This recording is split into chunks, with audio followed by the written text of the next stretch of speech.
le duc de Savoie. En direct des Alpes.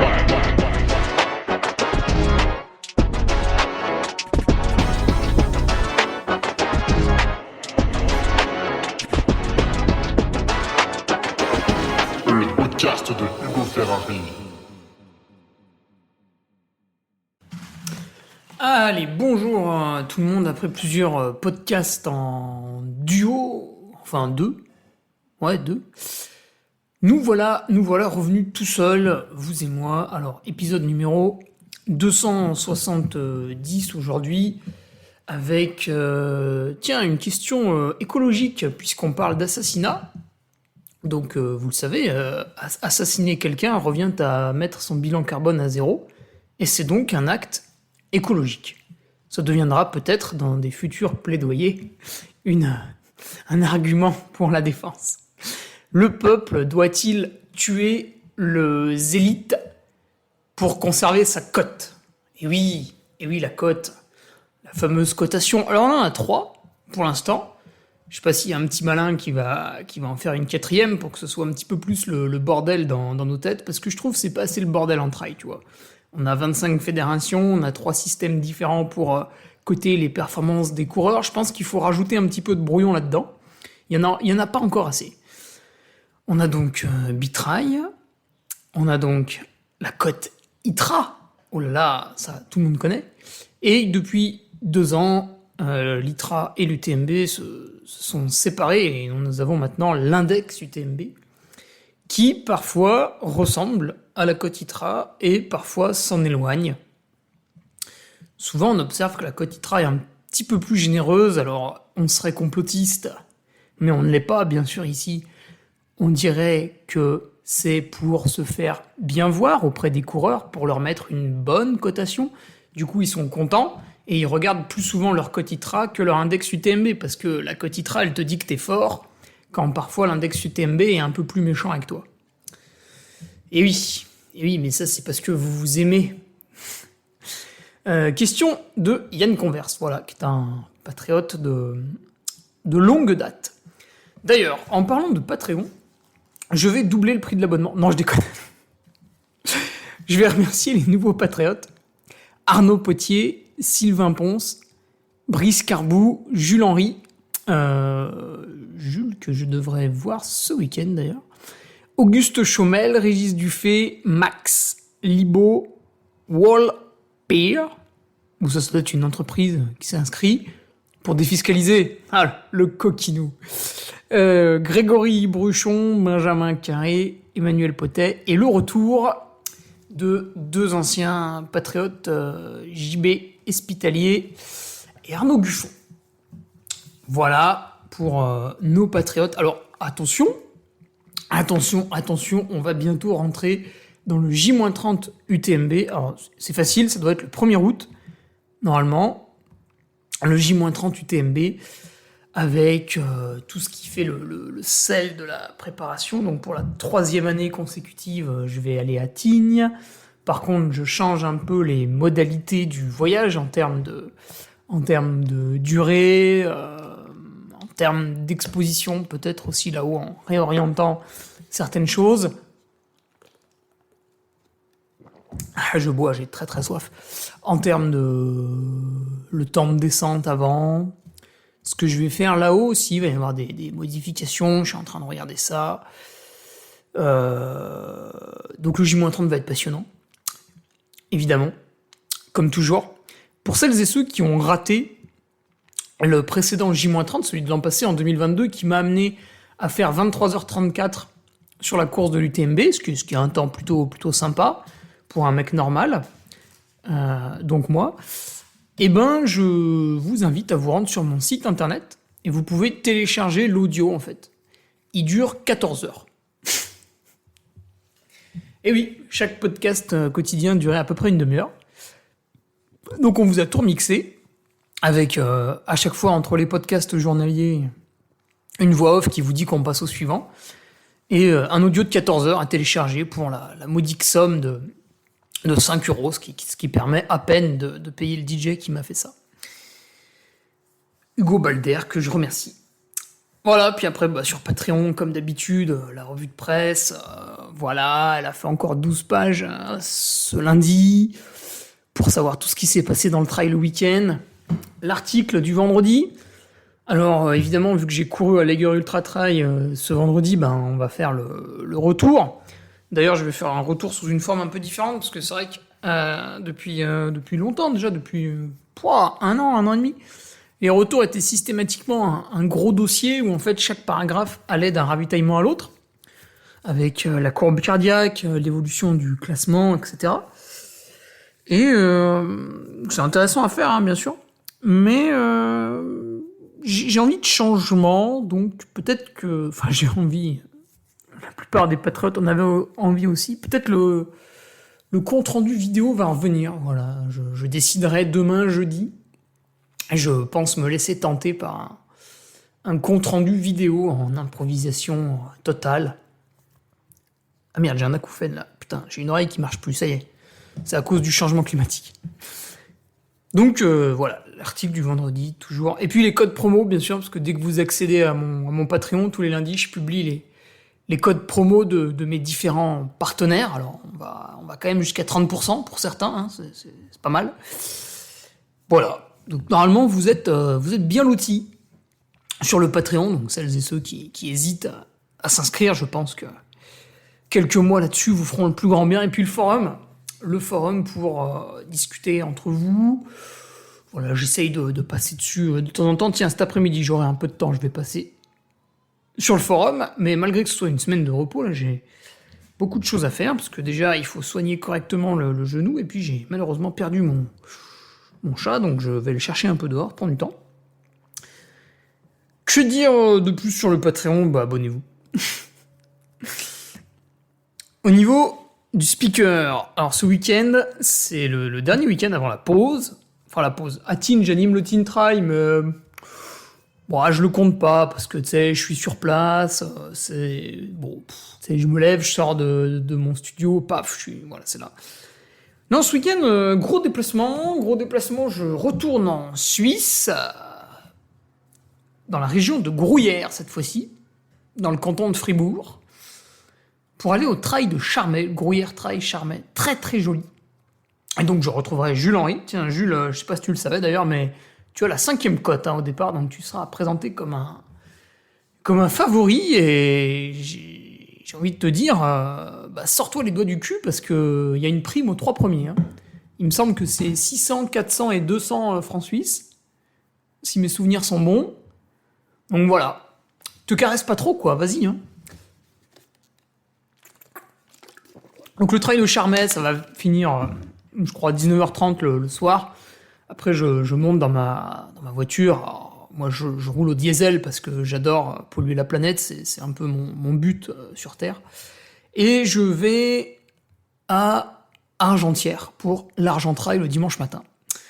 Donc voilà, si vous voulez commander des bières de récup parce qu'il fait chaud et que vous allez mourir de soif, vous avez jusqu'à vendredi midi pour me passer la commande. Après, ce sera foutu. Et si vous voulez commander sur mon site là, les chaussettes, pareil, dites-le moi avant que je parte, c'est mieux. D'ailleurs, en parlant des commandes sur le site, donc il doit rester quelques t-shirts, il y a beaucoup de bonnets, ça se vend surtout pour le matériel obligatoire, puisque les bonnets du Carmi sont les plus légers du game. Vu que je vais être à Tignes le 1er août, vous avez 10 jours pour commander. Après, c'est foutu, vous l'aurez dans l'os. Il y a aussi les patchs. Ça, pour se reconnaître sur une course entre patriotes, parce que si vous suivez les revues de presse tous les lundis, il y a beaucoup de patriotes qui courent et j'essaye de tous les référencer sur leurs revues de presse. Ça prend un peu de temps. Et pour vous reconnaître dans la course, parce que je vois des fois, il y en a, ils finissent à quelques secondes les uns des autres, par exemple au marathon du Mont Blanc, au 90 du Mont Blanc. Et pour vous reconnaître, les chaussettes, les patchs du Carmi à broder sur vos sacs, et ça permet de vous reconnaître facilement. Bon, en plus, le patch, il va pas vous ruiner, il a 4 balles. Si vous commandez que le patch, envoyez-moi un message, parce que sur le site internet, il y a des frais de port pour tout le monde. Donc vous allez payer 7 balles de frais de port pour rien. Envoyez-moi un message, je vous l'enverrai par la poste, ça ira bien. Enfin, avec une lettre. Voilà quoi, et puis d'un point de vue athlète, les Girls Ultra Trail c'est plutôt bien passé, même si j'ai fait quand même une vilaine chute à mi-course, ce qui était un peu embêtant, parce que du coup j'ai pas pu faire ce que je voulais sur la deuxième partie de la course, mais j'étais très content de la forme. Donc à 7 semaines de l'UTMB, c'est absolument parfait. Une semaine de repos derrière pour refaire les niveaux. En plus, je dors très très mal avec les chaleurs depuis. Et c'est reparti. Ce sera reparti. Voilà. Gros retour pour les Patriotes ce vendredi avec le CR vidéo. Et en fait, pourquoi j'en fais plus sur YouTube? Parce que ça me faisait marrer au début. Parce que depuis l'épisode des vidéos sur le Tour de France, etc., quand la vidéo de Lance Armstrong Luzardiden a atteint le million de vues, en fait, je pense qu'il y a des bots qui surveillent. Parce que bizarrement, pile le jour où elle atteint le million de vues, c'est le jour où je reçois un message d'Amaury Sport Organisation, donc ceux qui organisent le Tour de France, pour dire que j'utilisais des images qui n'étaient pas à moi, qui n'étaient pas libres de droit, par conséquent j'enfreignais je ne sais plus quelle loi. Et du coup, ils ont supprimé les vidéos du Tour de France. Donc certaines personnes les ont réuploadées parce que, je sais pas, ils avaient dû les télécharger. Et dans la foulée, ça a mis plusieurs jours à arriver, mais ils ont aussi démonétisé l'intégralité de ma chaîne. Alors, sous une excuse grotesque, l'excuse c'était de dire que dans certaines vidéos, je prononçais des gros mots. Bon, ok, donc on n'a pas le droit de dire putain sur une vidéo YouTube. Moi, je ne peux pas adhérer à un système comme ça, c'est contre ma nature, donc je ne publie plus rien sur YouTube. YouTube, c'est une plateforme merdique gérée par des gogoles mentaux. Je refuse de m'afficher à leur côté. Donc, hop, plus de vidéos YouTube. Voilà. Allez, on y va pour le podcast. Et oui, puisqu'on va quand même parler de tuer du zélite, donc là aussi ça va être sympa. Utrail qui va sans doute reprendre mes propos. Ah non, c'est vrai que depuis que je leur ai mis une lettre de mise en demeure, ils ferment bien leur gueule. Ça les a immédiatement calmés, t'sais. Quand le gars il reçoit à son domicile, parce que tu sais, les mecs ils signent pas de leur nom, donc ils pensent qu'ils sont intouchables, puis en fait, quand tu veux retrouver quelqu'un, tu le retrouves, hein. On s'adresse au duc de Savoie. Le duc de Savoie a évidemment des moyens bien plus élevés que la moyenne. Donc voilà, si je veux vous retrouver, je vous retrouve. Quand tu envoies une lettre recommandée au gonze chez lui, un courrier que l'avocat a écrit, bon, ça m'a coûté 500 €, mais derrière j'étais peinard. Effectivement, ça le calme. Après, j'ai pas pu me retenir parce que moi, je suis quelqu'un d'un petit peu farceur, un petit peu espiègle, à renvoyer une carte postale en fait en précisant l'école primaire de sa fille, tu vois, en disant voilà, ta fille Lolita, bon, elle s'appelle pas Lolita, mais imaginons, est à telle école primaire, voilà, salutations le duc, tu vois. Pas de méchanceté, c'est juste, voilà, je sais où t'es, je sais où sont tes enfants, je sais où il y a tout le monde. Voilà, calme-toi en fait, parce que si tu veux, l'échelon de violence va devenir vraiment, ça va être comme Pogacar au chrono hier, voilà, ça va aller vraiment vite, ça va aller vraiment très très vite. Et depuis, silence radio. Alors, allons-y pour tuer du zélite. Donc le constat, si tu veux, de Yann, excuse-moi, je bois, là, le changement climatique est beaucoup trop violent pour moi. Je bois toute l'eau avant qu'il n'y en ait plus. Je préfère que ce soit moi qui boive que les autres. Alors, son constat, c'est de voir qu'en 2023, il y a 3 finishers à la Barclay. Il y a un finisher à la Chartreuse Termine-Run, donc c'est une sorte de Barclay à la française. Parce qu'en France, on aime bien copier les US.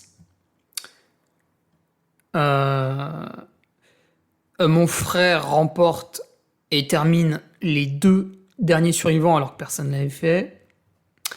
Mais tout ça, c'est des défis qui sont un peu anecdotiques, mon petit Yann. Tu vois, est-ce que ça fait 20 ans que les meilleurs mondiaux se confrontent à la Barclay ?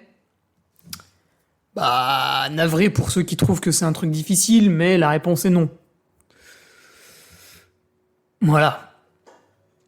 Le dernier survivant, c'est 6 et 2 éditions. Bon. Voilà. Donc, ça, pour moi, c'est pas vraiment... Je vois pas vraiment d'évolution. Voilà, ça devait arriver, c'est arrivé. Les cotes UTMB se font plus durs à atteindre. C'est un petit peu subjectif aussi, ça. C'est vrai que parfois, on met un meilleur chrono sur une course et on a une cotation inférieure par rapport aux années passées. Alors, plutôt que de balancer une phrase dans le vent sans preuve, nous allons immédiatement poser 2 preuves qui se contredisent. Preuve numéro 1 qui va dans le sens de Yann. À l'UTMB 2019, donc vous pouvez tout vérifier, hein, Martin Kern il termine 12e je crois, et il met 23h30, et il obtient la cotation de 812. À l'UTMB 2022, Ugo Ferrari termine 26e, ça on s'en fout, en 23h30 à peu près également, et obtient la cotation de 790. 812, 790, 23h30. Là, tu vois qu'en 2022, j'ai été coté de 20 points de moins qu'en 2019. Donc il y a 2 questions. L'UTMB 2022 a-t-il été sous-coté, ou l'UTMB 2019, remporté par Pau Capel en 20h19, a-t-il été surcoté? Voilà. Il y a une phrase qui est vraie et l'autre qui est fausse. Donc ça, c'est l'argument qui va dans le sens de Yann, puisqu'on voit qu'en 2022, il a été plus dur d'obtenir la même cote qu'en 2019. Si quelqu'un vous parle de la météo, vous avez face à vous un débile. Ne dialoguez pas avec le débile. Il n'est pas rationnel, il ne peut pas comprendre. C'est pour cela qu'on l'appelle le débile. La météo était la même en 2019 et en 2022. Il faisait chaud, j'ai passé la nuit en t-shirt. D'ailleurs, en 2019, il faisait tellement bon la nuit que je n'ai même pas mis ma veste coupe-vent en haut du Grand Col Ferret. C'est d'ailleurs la seule année, je rappelle que j'ai fait l'UTMB en 2018, en 2019, en 2021 et en 2022. Et en 2019, je suis passé en haut du Grand Col Ferret en t-shirt. Je crois que j'avais des manchettes, mais je suis même pas sûr. Alors qu'en 2022, je mets la veste à 1 km du sommet parce qu'il y avait vraiment beaucoup de vent. Et j'ai même mis les gants et le bonnet parce que c'était un vent assez froid. Donc, bon, c'était similaire, quoi, tu vois. Et après, il a fait soleil toute la journée. Donc, dire que les conditions étaient plus favorables en 2022 qu'en 2019, c'est faux.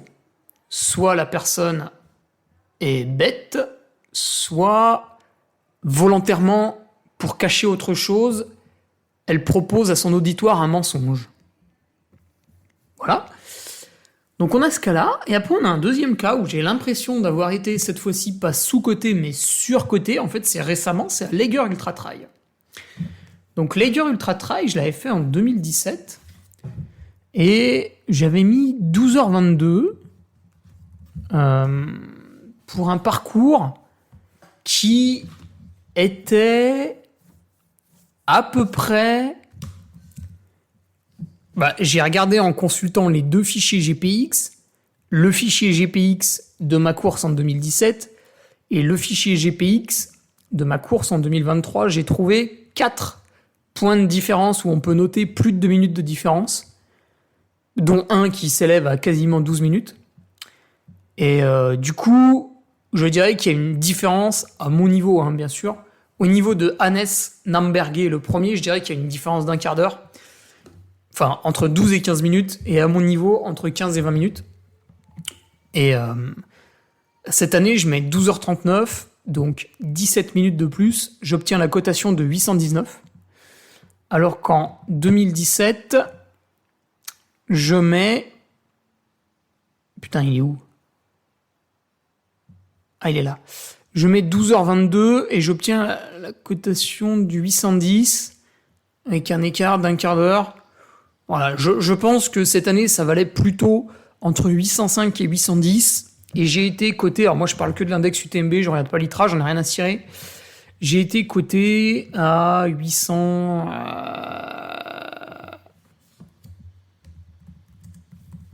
à 819, alors que je pense que ça valait 805, 810. Donc tu vois, après c'est vrai qu'en 2017, il faisait un peu plus frais, donc c'était un peu plus propice à la performance. Donc tu vois, Yann, t'as peut-être raison, mais je suis pas certain que ça soit hyper flagrant. Voilà, tiens, par curiosité, je me connectais à l'ITRA. La course de Lager n'est pas encore référencée. Pour voir mon ITRA score, il faut que je sois membre. Et pour devenir membre, voilà, il faut payer. Official ITRA Partner Dynafit. Ok, bon, tant pis. Voilà, du coup, c'était l'argument de la cotation. Je suis pas... J'ai tendance quand même à dire oui. J'ai eu observé sur quelques courses, effectivement, quand peut-être pas vraiment en 2022, mais c'est un peu plus marqué en 2023, c'est un peu plus dur d'avoir des bonnes cotes. Ah si, j'ai un autre exemple, c'est le Grand Trail du Lac. Alors, pareil, c'est un exemple sur moi-même, donc c'est facile à prouver. Grand Trail du Lac, donc c'est globalement toujours un peu le même parcours. Et je l'ai fait en 2020 et je l'ai fait en 2022. En 2022, il y avait un petit peu plus, il y avait à peu près 5 minutes de plus, donc je vais retirer 5 minutes à mon chrono et vous allez comprendre. 2022, je mets 7h32, donc je retire 5 minutes, on va garder en tête 7h27, et j'obtiens la cotation de 808. Je vais maintenant en 2020. En 2020, je mets 7h40 et j'obtiens la cotation de 794. Et donc en 2020, si j'aurais mis 7h27, j'aurais eu une cotation de 818. Donc là aussi, on voit que j'ai eu 10 points de cotation un peu dur à aller chercher. Donc j'ai perdu 20 points sur l'UTMB, j'ai perdu 10 points au Grand Trail du Lac. Tu vois, il y a un petit peu de... C'est un peu difficile. Ok ? Donc c'est vrai, c'est un peu plus dur. C'est un peu plus dur. En fait, ils ont revu un peu le système de cotation. Parce que c'est vrai que quand l'index UTMB c'est séparé de l'ITRA, et il y a eu tendance à surcoter certaines cotes, je sais pas pourquoi. Et depuis, ils ont revu un peu les algorithmes, ils modifient un peu souvent les choses. Par exemple, cette année, donc j'arrête pas de vous donner des exemples en fait. Cette année, l'Ultra Tour du Maule.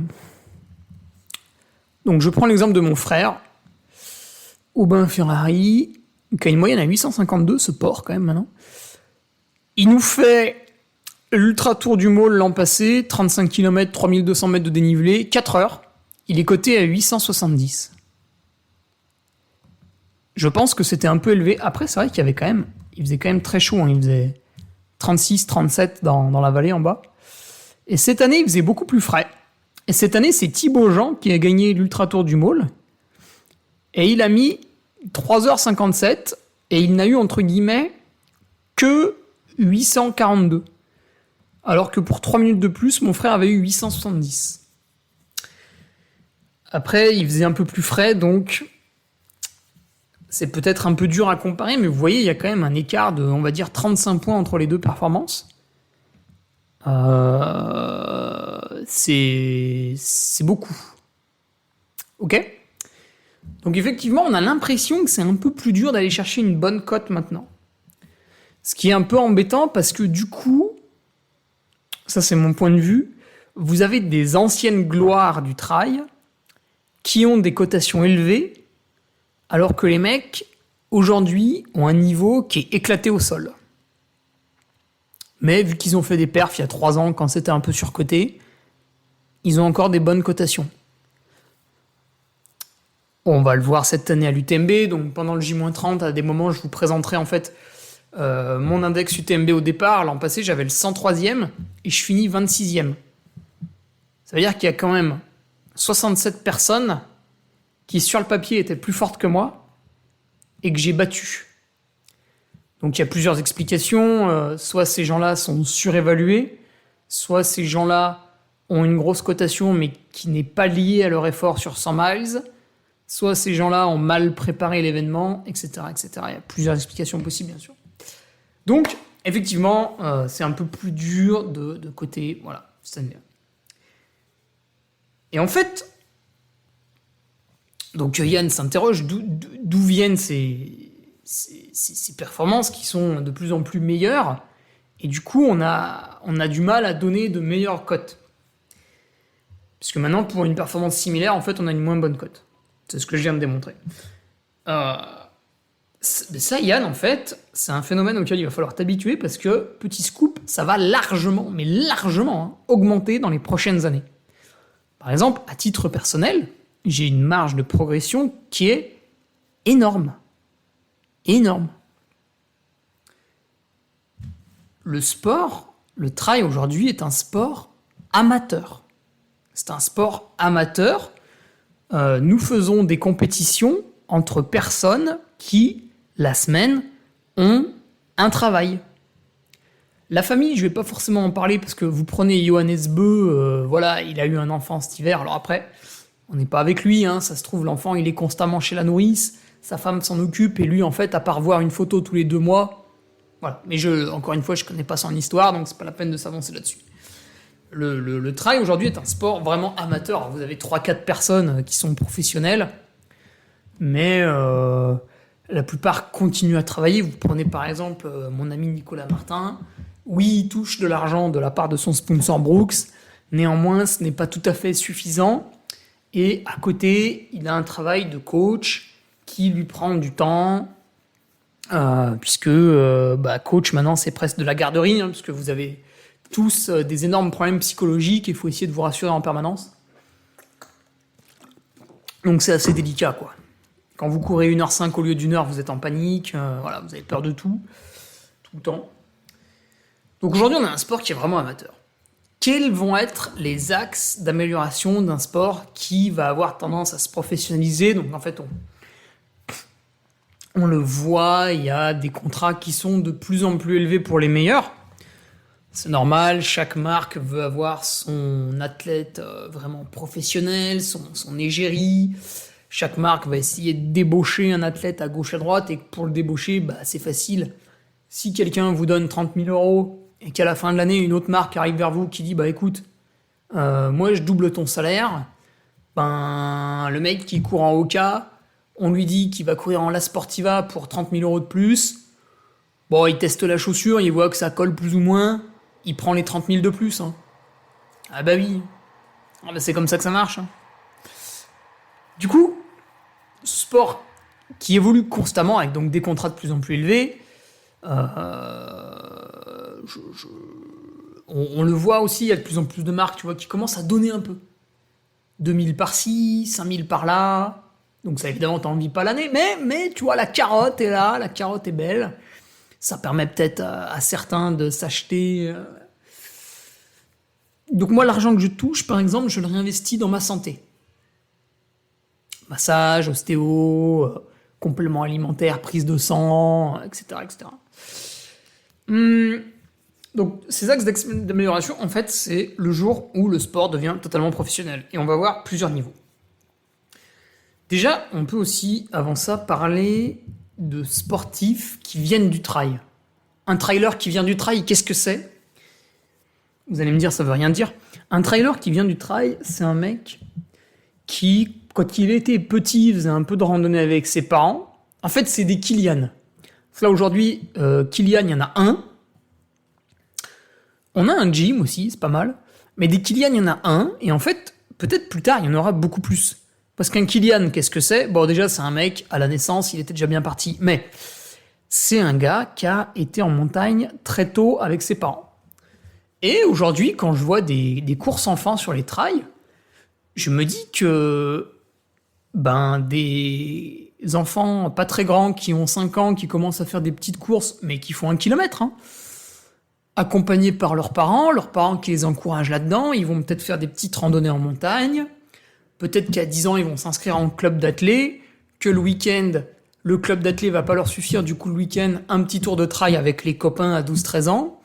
Et puis finalement, on habite pas loin, donc par exemple à Besançon, à Millau, à Clermont-Ferrand, soit d'une école de trail, même s'il y en a qui se chamaillent pour le mot. Moi, j'en ai rien à cirer, donc je vais dire ça parce que tout le monde le comprend. Donc l'enfant peut être encadré dans sa pratique du trail, on va dire de 12 à 18 ans, tu vois, il se développe, il fait de la course en montagne.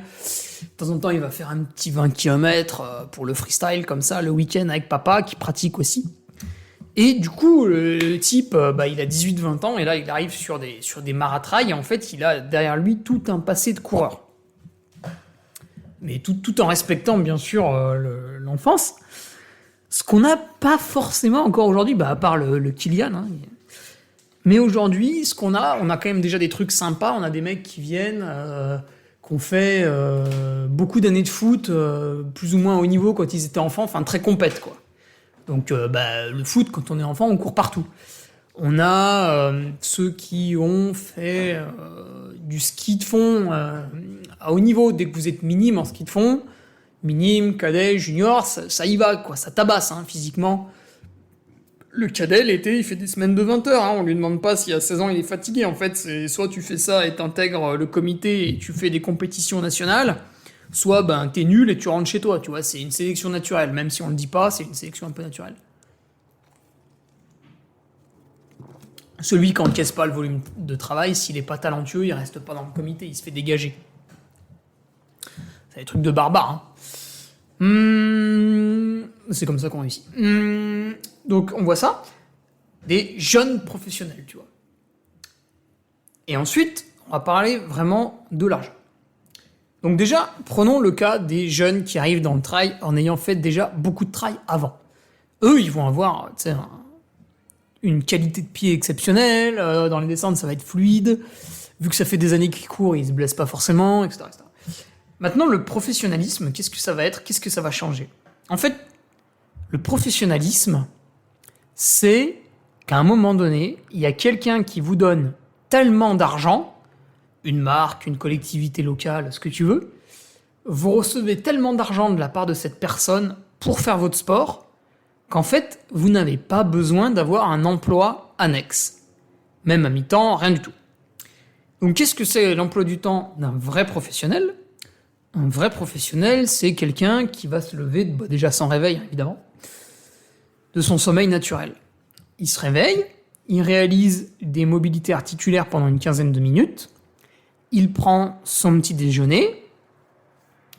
Après son petit déjeuner, il prend le temps de digérer tranquillement, assis quelque part, en regardant un peu la télé, en regardant les news sur son téléphone, sur l'ordi, etc. Ensuite, il réalise son entraînement dans la matinée. Avant ça, il a préparé bien sûr ses affaires, puisqu'il faut pas prendre froid, il faut pas avoir trop chaud, il faut boire une boisson avec les minéraux, avec les glucides ou pas, suivant la stratégie qu'on fait à l'entraînement. Il faut préparer son ravitaillement, etc. Faire correctement son entraînement. Et ensuite, récupérer de l'entraînement. Donc, il va aller se doucher, il va aller ensuite manger, et ensuite, il va faire, pour assimiler tout ça, une petite sieste. Et après, soit il fait un deuxième entraînement, du bi-quotidien, parce qu'il est dans une semaine un peu volume, soit il va faire des soins du corps, donc des automassages, ou même aller chez le masseur, des étirements, des bottes de pressothérapie, de la cryothérapie, il va aller au spa, voilà, il va faire des activités pour se détendre le soir, et ensuite il va manger son repas, et il va se coucher tôt, en ayant lu tranquillement un petit bouquin pour pas être stressé, parce qu'en fait, l'objectif du professionnel, ça va être de réaliser ses entraînements dans les meilleures conditions,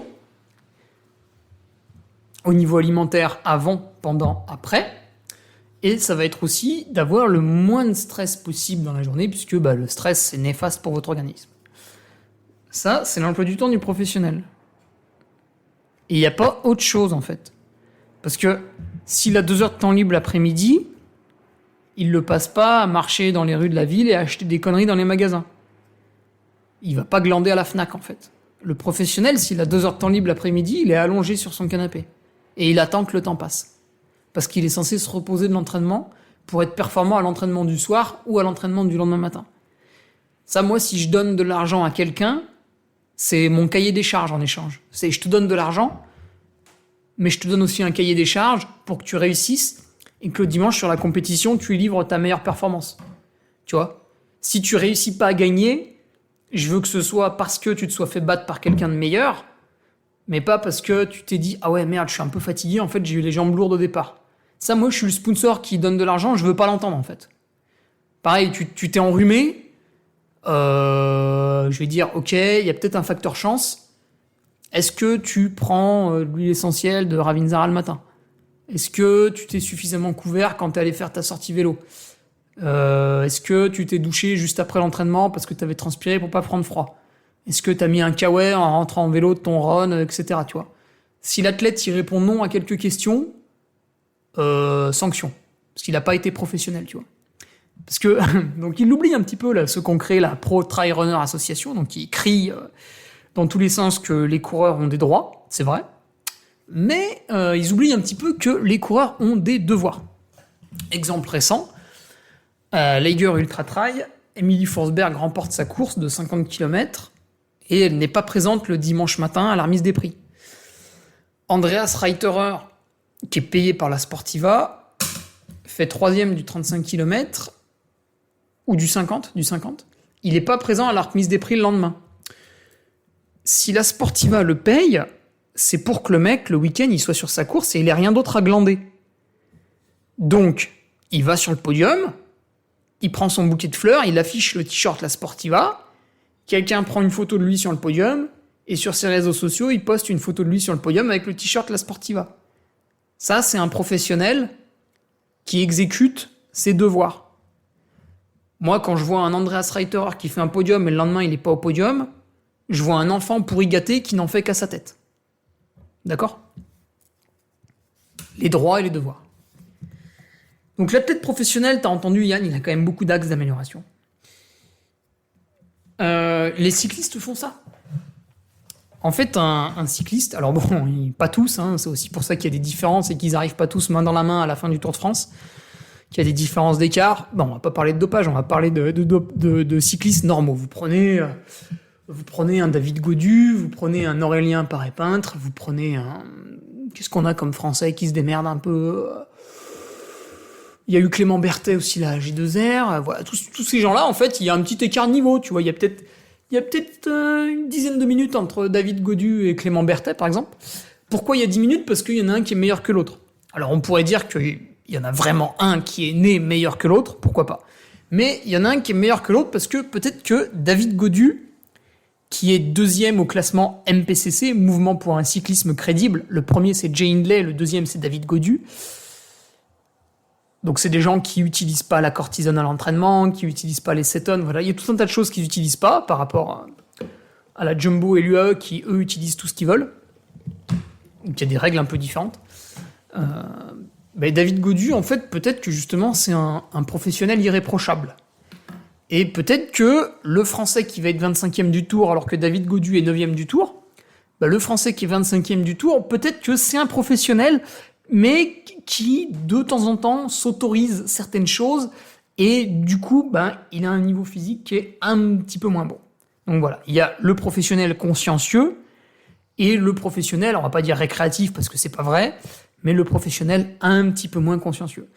Par exemple, il y a c'était au JO d'hiver, il y a le mec là qui en patinage avait gagné le 5000 mètres ou je sais plus quoi. Il s'entraînait 7 heures par jour du lundi au vendredi, donc en faisant du patin, du vélo, de la course à pied, de la muscu, 7 heures par jour, du lundi au vendredi, et il ne s'entraînait pas le samedi dimanche. Et il avait dit, moi je suis un athlète professionnel, du lundi au vendredi je suis au travail, et le samedi dimanche je suis avec ma famille. Bon, ça de mon point de vue c'est pas quelque chose qui fonctionne. Bon, pour lui ça fonctionne, mais je trouve ça un peu bizarre, parce que le corps humain en fait il sait pas ce que c'est le samedi dimanche. Tu vois, t'es toujours en train de développer ton corps. Bon, après, il faisait sans doute exprès d'avoir des jours de repos parce que la charge était du lundi au vendredi. Bref. Donc, et après, vous avez aussi la différence entre les professionnels, puisque vous avez des professionnels qui n'ont pas besoin d'effectuer un autre job pour vivre, et ils peuvent faire tout ce qu'ils veulent la journée, et vous avez le professionnel qui est richissime. Vous voyez, quand Julien Alaphilippe, c'était en 2021, gagne 4 millions d'euros par an, il peut faire tout ce qu'il veut dans la vie. Alors, tout ce qu'il veut dans la vie, quand tu es professionnel, en fait, pour avoir un avantage par rapport aux autres professionnels qui sont moins riches que toi, c'est par exemple d'avoir une très grande maison avec une dépendance et d'avoir tes esclaves, pardon, tes employés, parce que tu les payes. Donc, tu as... bon, le jardinier, on s'en fout, ça sert à rien. Tu as ton cuisinier. Il est là, il habite chez toi, et il cuisine le matin, le midi, le soir. Donc tu gagnes du temps parce que tu n'as plus besoin de cuisiner. Et en plus, toi, tu arrives, dans ton assiette, qu'est-ce qu'il y a ? Il y a un repas qui a été pensé par ton nutritionniste, que tu payes grassement pour qu'il réfléchisse très bien à ce que tu manges tous les jours, et ton cuisinier qui a obéi aux ordres du nutritionniste et qui a mis ça dans ton assiette. Ensuite, tu as ton masseur. Bon, lui, il est peut-être pas obligé de vivre chez toi parce que peut-être il faut pas se faire masser tous les jours. Mais néanmoins, quand tu passes un coup de fil, le mec, il arrive en fait. Il te dit pas ouais, cet après-midi j'ai 2 clients, je peux pas, est-ce que t'es dispo demain ? Non. Quand t'es riche, le masseur, tu l'appelles, il annule ses rendez-vous et il vient te masser. Parce qu'en fait, au lieu de lui donner 100 € de l'heure, tu lui files 1000 balles, tu vois. Parce que t'en as rien à cirer, toi, t'es riche. Donc c'est ça un professionnel qui a beaucoup d'argent. Et puis il a accès à tout un tas d'autres choses, bien sûr. Bon, peut-être pas tout lister. Après, on a la nutrition aussi en trail qui est quand même éclatée au sol en ce moment, puisque tu as beaucoup de gens qui doivent manger sur leurs épreuves 30 grammes de glucides, donc tu dis ça à un cycliste, ça le fait rigoler. Depuis l'ère Froome en 2018, quand il avait gagné une étape au Giro, il était parti à 80 bornes de l'arrivée, déjà ça c'était lunaire, et en fait il avait fait... Donc sa performance était stratosphérique, il avait mis 3 minutes au deuxième. Et pour justifier ça, à tort ou à raison, parce que bon, il n'y a peut-être pas que ça qui justifiait sa performance, mais il disait non, mais en fait, c'est parce que j'ai beaucoup mangé, j'ai mangé plus de 80 grammes de glucides à l'heure. Donc à l'époque, c'était beaucoup, enfin, c'était il y a 5 ans. Hein. Et depuis, les cyclistes, en fait, quand c'est le money time, en gros, ils vont même jusqu'à manger 120 grammes de glucides à l'heure. Sur le vélo. Via une boisson, via des gels, via des trucs hyper concentrés. Et en trail, pour l'instant, on est très très loin. Ça vient progressivement, mais on en est très très loin. Je crois que c'est Peter Engdahl sur la CCC l'an passé, il a mis moins de 10 heures, ce qui est une perf énorme, côté à 970, et il avait dit qu'il avait bouffé 100 grammes par heure, tu vois, comme quoi, bon, ça marche, quoi. Après, vous prenez un mec nul, vous lui faites bouffer 100 grammes par heure, il va pas doubler sa vitesse, hein, mais voilà, le mec qui est très bon, en fait, a encore accès à d'autres performances en mangeant plus. Donc voilà. Et puis un autre point de développement dans les années à venir que je vois moi dans le trail, c'est facile, c'est les déplacements. En fait, là, je suis allé à Leger. Donc j'y suis allé avec mes parents qui m'ont récupéré. On est allé... on a galéré un peu pour trouver le logement, après on a galéré un peu pour trouver les dossards, puis on est revenu au logement, etc. On est parti de chez moi, c'était 13h30 le vendredi après-midi. Le temps que j'ai mon dossard, le logement et tout, 19h30, j'étais dans la chambre d'hôtel, quoi. Et tout était fait. Derrière, il fallait encore que je prépare mon sac, que je mange, etc. En fait, un vrai professionnel, il reçoit un SMS, il y a son team manager qui lui dit « Je passe te prendre à 13h30 ». Et en fait, dans la voiture du team manager, il y a déjà toutes les affaires, si tu veux. Le professionnel, à la limite, il a juste ses vêtements, mais le manager, il a tout. Il a le ravito, il a le matériel obligatoire, il a préparé les gourdes, le mec a tout. Et en fait, toi, t'arrives, tu montes dans ta bagnole, climatisée bien sûr, avec ton MP3, ton casque audio, ou sans rien si tu veux discuter avec le mec, si t'es quelqu'un de sociable. Voilà. Mais tu prépares pas tes affaires toute la matinée à galérer. Pareil, il te manque de la maltodextrine pour mettre dans ton bidon, tu te fais pas chier à commander sur Internet, il y a un mec qui le fait pour toi, tu vois. T'imagines tout le temps qui est gagné, là ? Pareil, sur la course, en fait, tu vas pas chercher ton dossard, il est sur ton lit, il t'attend. Y a plein d'exemples comme ça. Tout au long de la course, en fait, c'est pas toi qui regarde sur la carte avec tes parents pour dire « Ah ben, vous pouvez me ravitailler là, vous pouvez me ravitailler là. » Non, tu t'en occupes pas. Il y a un mec, t'inquiète pas, il sera là à tous les ravitaux, il y va en télécabine, il y va en voiture, il y va en train, il y va en VTT électrique. Mais tu t'inquiètes pas, il y a un mec, il est là et il a ton ravito qu'il faut parce que ton nutritionniste a déjà envoyé la consigne, en fait. Y a pas, toi t'arrives, tu prends ce qu'on te donne, tu le bouffes. C'est tout, t'as que ça à faire. Tu réfléchis pas. On te tend un truc, tu le prends, tu le bouffes. Voilà. C'est l'idéal. Donc ça, c'est tous les axes de développement. Et donc, quand tu as compris tout ça, tu te dis, ah oui, en fait, pour l'instant, c'est l'âge de pierre. Ben oui, c'est l'âge de pierre. Après, du coup, la question subsidiaire de Yann, c'était de dire, et sa remarque est pertinente, ça fait lien avec le début du podcast, comment les gueux à 500 de cotation, donc c'est lui qui dit le terme gueux, hein, il vous traite tous de gueux, hein, si vous avez 500 et que vous voulez pas être traité de gueux, il faut vous en prendre à Yann Converse, éventuellement je vous donnerai son adresse mail pour que vous puissiez vous plaindre. Voilà, donc comment les gueux à 500 peuvent se maintenir à 500 quand pour l'élite, il est difficile de continuer à faire 900. Parce que si vous avez mémorisé le début du podcast, vous avez compris que celui qui faisait 900 en 2019, bah pour faire 900 en 2022, il est obligé de passer un cap. D'accord ? Le problème, c'est que les pratiquants standards, ceux qui ont autre chose à faire que du trail non-stop, qui ont un boulot prenant, une famille nombreuse et ils aiment bien s'en occuper, d'autres activités, hein, peut-être que le samedi-dimanche, ils pensent pas juste à la course à pied, mais ils vont aussi, je sais pas, moi, au cinéma, se baigner au lac, faire plein de trucs, et pas forcément s'entraîner. Donc ces gens-là, qui mènent des vies tout à fait ordinaires, bah, comment ils vont faire pour performer encore plus ? Parce que si tu veux, leur emploi du temps il est déjà complet en fait. Ils peuvent pas faire tout ce que j'ai énuméré. Et ben effectivement, ils sont un peu coincés parce que si on empêche l'élite de passer de 900 à 930, bah derrière ça va niveler tout le monde vers le bas. Et le gars qui faisait une performance à 500 en 2019, ben il va faire la même performance en 2022 et il va avoir 470. Et il va pas comprendre. Il a la même forme, il fait les mêmes entraînements et pourtant il cote moins bien. Bah c'est parce que on empêche les meilleurs de côté haut. Et ça va être un problème. C'est vrai que ça va être un problème. Parce que, aujourd'hui, en fait, le système de cotation, il est fait en disant 1000, c'est la limite humainement réalisable. Alors, déjà, c'est rigolo, c'est qu'il y a quelqu'un, il y a un humain qui s'est dit, il y a un bonhomme sur Terre, il s'est dit, moi je sais quelle est la limite du trailer. C'est fascinant quand même. Bah, vous avez une personne aujourd'hui sur Terre qui sait quelle est la limite d'une personne. Et donc, en faisant un petit pourcentage, on comprend que la limite de l'UTMB, c'est 18h45. Donc selon cette personne qui fait office de parole divine, vous ne pourrez jamais mettre moins de 18h45 à l'UTMB, ce n'est pas possible humainement.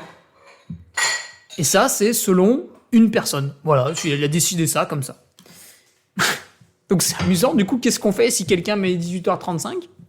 C'est un petit peu comme les watts étalons en vélo. Au-delà d'un certain niveau, en fait, on dit « ouais, c'est pas possible, le mec est dopé ». Bon, souvent c'est le cas.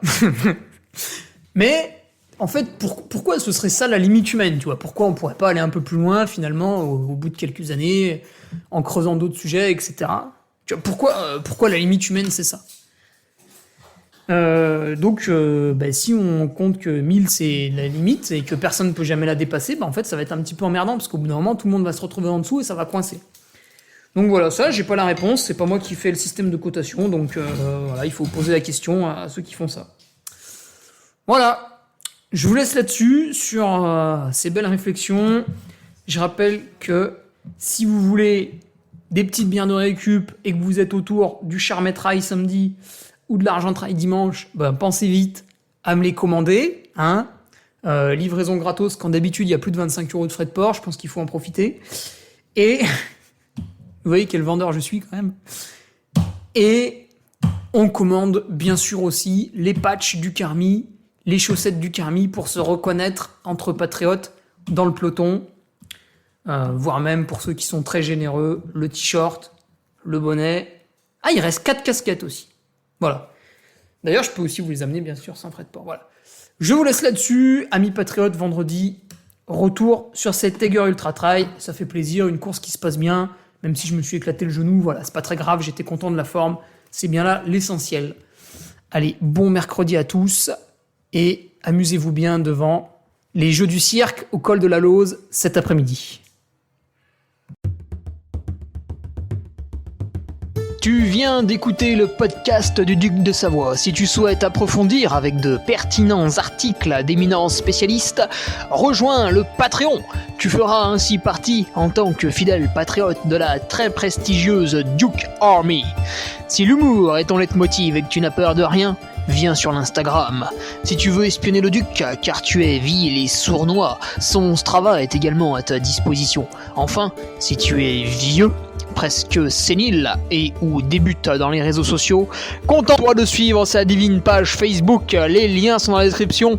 Que Dieu te garde et à la semaine prochaine.